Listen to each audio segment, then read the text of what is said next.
মুক্তিযুদ্ধের নামে নতুনভাবে অতি বাড়াবাড়ি এবং অতি ছাড়াছাড়ি এটা যেন কোনোভাবেই নতুন বাংলাদেশের নাগরিক হিসেবে আমরা চাই না। যুদ্ধের নামে, মুক্তিযোদ্ধার নামে কেউ যদি সিগনিফিক্যান্ট কিছু হাজির করতে চায়, অতি মানবীয় কিছু হাজির করতে চায় এবং অন্যায় অপশাসন এবং জুলুমকে তারা বৈধ দিতে চায়, তাহলে এইটাও বাংলাদেশের জনগণ কিন্তু কোনোভাবে মানবে না। তার মধ্যেই আমার ইউটিউব চ্যানেল যারা সাবস্ক্রাইব করেছেন সকলের প্রতি কৃতজ্ঞতা, যারা এখনো সাবস্ক্রাইব করেননি সাবস্ক্রাইব করে আমার চ্যানেলের সাথে যুক্ত থাকুন। এছাড়াও ফেসবুক থেকে যারা যুক্ত হয়েছেন লাইক কমেন্ট শেয়ার করে আমার ভিডিওর সাথে যুক্ত থাকুন। আসসালামু আলাইকুম রহমতুল্লাহি ওয়া বারাকাতুহু। দেশ ও প্রবাস থেকে আজকের ভিডিওতে যারা যুক্ত হয়েছেন সকলকে জানাচ্ছি স্বাগতম। কুমিল্লার 14 গ্রামে খেতাবপ্রাপ্ত মুক্তিযোদ্ধাকে জুতার মালা গলায় দিয়ে লাঞ্ছনা করার ঘটনাকে কেন্দ্র করে গোটা সোশ্যাল মিডিয়া উত্তাল এবং নানা ধরনের আলোচনা সমালোচনা চলছে। এই ঘটনায় কেন্দ্র করে আমরা দেখেছি প্রধানমন্ত্রীর প্রেস উইং থেকে তাৎক্ষণিক প্রতিক্রিয়া জানানো হয়েছে এবং সাথে সাথে তাৎক্ষণিক স্থানীয় বিএনপির পক্ষ থেকেও বিক্ষোভ মিছিল করা হয়েছে এই ঘটনার প্রতিবাদে। এই ঘটনার প্রেক্ষিতে জামাত ইসলাম তাদের দুই সমর্থককে বহিষ্কার করেছে এবং এই ঘটনার সাথে যাকে ভিকটিম হিসেবে দেখানো হচ্ছে যে এই মুক্তিযোদ্ধাকে, সেই মুক্তিযোদ্ধা একজন আওয়ামী কৃষক লীগের একজন কেন্দ্রীয় দায়িত্বশীল, সাথে সাথে সে স্থানীয় আওয়ামী লীগের একজন প্রভাবশালী নেতা। এই লোক বিগত আওয়ামী ফ্যাসিস্ট আমলে সে নিজেই নাকি তার দলের মাধ্যমে ডিপ্রাইভ ছিল এবং সে বঞ্চিত ছিল, এই ধরনের ঘটনা আমরা দেখেছি। সাথে সাথে তার বিরুদ্ধে 9টি মামলা রয়েছে, এই তথ্যও আমরা দেখেছি। সো এই ঘটনাকে যদি আমরা একটু বোঝার চেষ্টা করি যে আসলে এই ঘটনার যে ঘটনা প্রবাহ, এই ঘটনা প্রবাহের মাধ্যমে আসলে কি ইঙ্গিত আমাদের সামনে আগামী রাজনীতিতে আসতেছে, এই জিনিসগুলো আজকে আমরা একটু বোঝার চেষ্টা করব। প্রথমত, পতিত আওয়ামী স্বৈরাচার ফ্যাসিস্ট আমলে মুক্তিযুদ্ধ এই শব্দগুলোকে বাংলাদেশে রাজনীতি করা এবং সামাজিক মূল্যবোধের যে জায়গাগুলো ছিল, এই জায়গাগুলোতে চরমভাবে আওয়ামী লীগের তৎকালীন ফ্যাসিস্ট শাসন এই মুক্তিযুদ্ধের নাম করে মুক্তিযুদ্ধকে নানানভাবে তারা চেতনা আকারে ট্যাবলেট বানিয়ে তারা বিক্রি করত এবং এই চেতনা ব্যবসার মাধ্যমে তারা মুক্তিযুদ্ধকে নানান জায়গায় চরমভাবে বিকৃত করেছে এবং মানুষের কাছে একটা বিরক্তির কারণ হিসেবে হাজির করেছে তারা।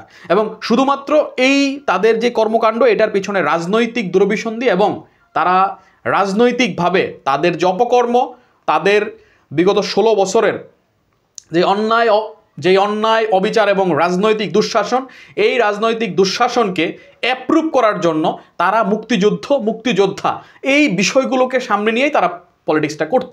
এবং গত সর্বশেষ এই জুলাই গণঅভ্যুত্থানের সর্বশেষ যে স্পাইকের মাধ্যমে এই আন্দোলনের সূচনা হয় এবং আন্দোলন তুঙ্গে ওঠে, সেইটা কিন্তু এই মুক্তিযুদ্ধ ইস্যুকে কেন্দ্র করেই।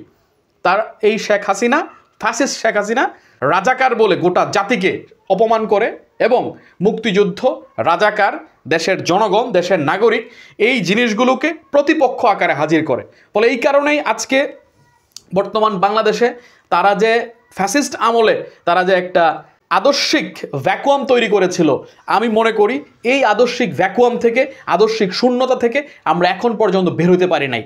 ফলে যে কোনো বিষয় জায়েজ করার জন্য, যে কোনো অন্যায়কে জায়েজ করার জন্য মুক্তিযুদ্ধকে তারা যেরকম বিক্রি করতো, মুক্তিযুদ্ধের ট্যাবলেট বানিয়ে তারা নানান জায়গায় যেরকম কাভারিং করত, এই ধরনের একটা বহিঃপ্রকাশ আমরা এখন আবার নতুনভাবে আমাদের মধ্যে যে একটা ডিহিউম্যানাইজেশন হয়েছে, এই ডিহিউম্যানাইজেশনের একটা চরিত্র আবার আমরা এখন দেখতে পাচ্ছি। সো এইটা আমি মনে করি এইটা বর্তমান প্রেক্ষাপটে আমাদের যেটা নতুন বাংলাদেশ বিনির্মাণের বা নতুন রাজনীতি বিনির্মাণের রাষ্ট্র হিসাবে আমাদেরকে আবির্ভূত হওয়ার যেটা প্রেক্ষাপট তৈরি হয়েছে, এই জায়গায় আমাদেরকে চরমভাবে নতুন একটা শূন্যতার দিকে আবার নিয়ে যাচ্ছে আমাদের এই ডিহিউম্যানাইজেশন। ফলে এই মুক্তিযোদ্ধা উনি প্রথমত একজন বাংলাদেশের নাগরিক, বাংলাদেশের একজন মানুষ। সে আওয়ামী আমলে যত ধরনের অন্যায় অবিচার জুলুম অত্যাচারের সাথে সম্পৃক্ত ছিল, সকল কিছুর ন্যায্য বৈধতা দেওয়ার জন্য যদি এই মুক্তিযোদ্ধা প্রপঞ্চকে সে হাজির করে, এটা কোনোভাবেই দেশের জনগণ মানবে না।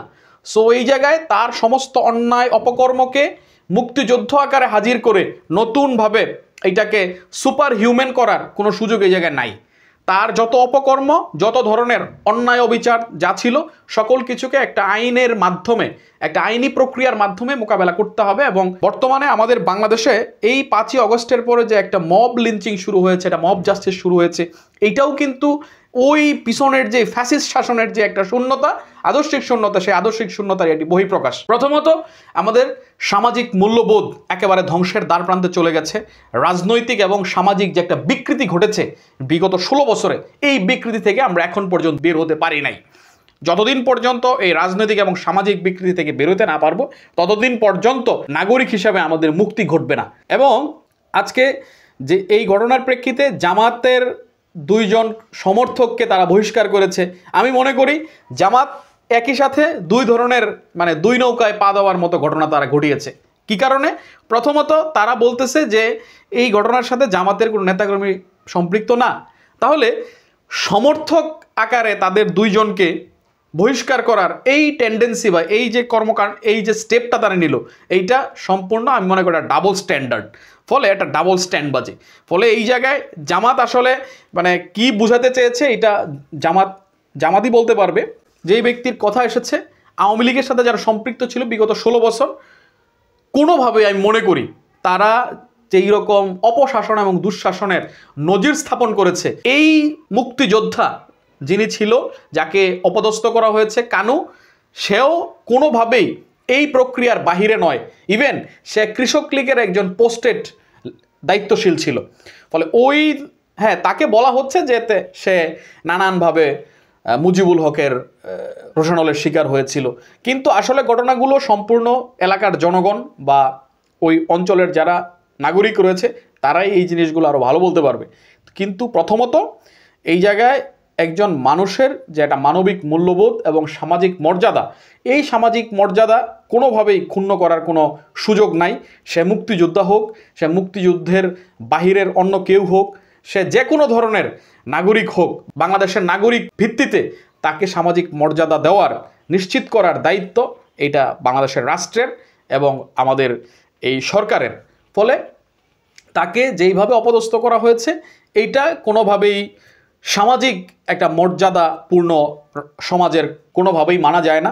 এবং আইন শৃঙ্খলা এবং বিচারিক প্রক্রিয়ার যে একটা চরম অবনতি ঘটেছে বিগত 16 বছরে, তার থেকে কিন্তু রাষ্ট্র আমরা এখন পর্যন্ত বের হতে পারি নাই।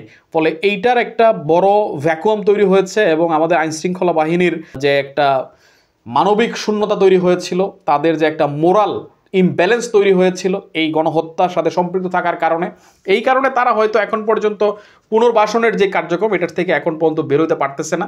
ফলে আমি মনে করি যতদিন পর্যন্ত তারা এই পুনর্বাসন প্রক্রিয়ার মধ্যে থেকে বেরোতে না পারবে, ততদিন পর্যন্ত কিন্তু আমাদের রাষ্ট্রের নিরাপত্তা এবং নাগরিকের নিরাপত্তা চরমভাবে ব্যাহত হচ্ছে। এই জন্য এই সরকারকে, অন্তর্বর্তীকালীন সরকারকে জিনিসগুলো নিশ্চিত করতে হবে। আর মুক্তিযুদ্ধের নামে নতুনভাবে অতি বাড়াবাড়ি এবং অতি ছাড়াছাড়ি, এটা যেন কোনোভাবেই নতুন বাংলাদেশের নাগরিক হিসেবে আমরা চাই না। যার যতটুকু প্রাপ্য, যার যতটুকু মর্যাদা দেওয়ার, এতটুকু মর্যাদা আমরা রাষ্ট্রের নাগরিক হিসেবে চাই। এবং মুক্তিযোদ্ধাদেরকে তাদের প্রাপ্য সম্মান আমাদেরকে দিতে হবে। সাথে সাথে মুক্তিযোদ্ধার নামে কেউ যদি সিগনিফিক্যান্ট কিছু হাজির করতে চায়, অতি মানবীয় কিছু হাজির করতে চায় এবং অন্যায় অপশাসন এবং জুলুমকে তারা বৈধ দিতে চায়, তাহলে এইটাও বাংলাদেশের জনগণ কিন্তু কোনোভাবে মানবে না। তারা এইটা গত 5ই অগাস্ট করে দেখিয়েছে যে আমাদেরকে চেতনার ট্যাবলেট বানিয়ে কোনো কিছু যদি অপশাসন করা হয়, দুঃশাসন করা হয়, এই দুঃশাসন এই জেনারেশন জেডের লোকজন মানবে না। ফলে আমাদের রাজনৈতিক এবং সামাজিক যে একটা বিকৃতি ঘটেছে, এই সামাজিক এবং রাজনৈতিক বিকৃতি থেকে আমাদেরকে ক্রমাগত উত্তরণ ঘটাতে হবে এবং আমাদেরকে আইনের শাসনের যেই প্রক্রিয়া, আইনের শাসনের প্রক্রিয়ার দিকে আমাদেরকে যেতে হবে। অন্যথায় এই ধরনের সামাজিক মর্যাদা কোনোভাবেই আমরা নিশ্চিত করতে পারবো না। এটা আমাদের সকল রাজনৈতিক দলগুলো এবং বাংলাদেশের সকল নাগরিক সমাজের সম্মিলিত প্রচেষ্টার মাধ্যমে কিন্তু এর থেকে আমাদেরকে উত্তরণ ঘটাইতে হবে। আমার সাথে যারা এই ভিডিওতে যুক্ত ছিলেন সকলের প্রতি কৃতজ্ঞতা এবং নেক্সট ভিডিওতে আমন্ত্রণ জানিয়ে শেষ করছি। আসসালামু আলাইকুম রহমতুল্লাহ।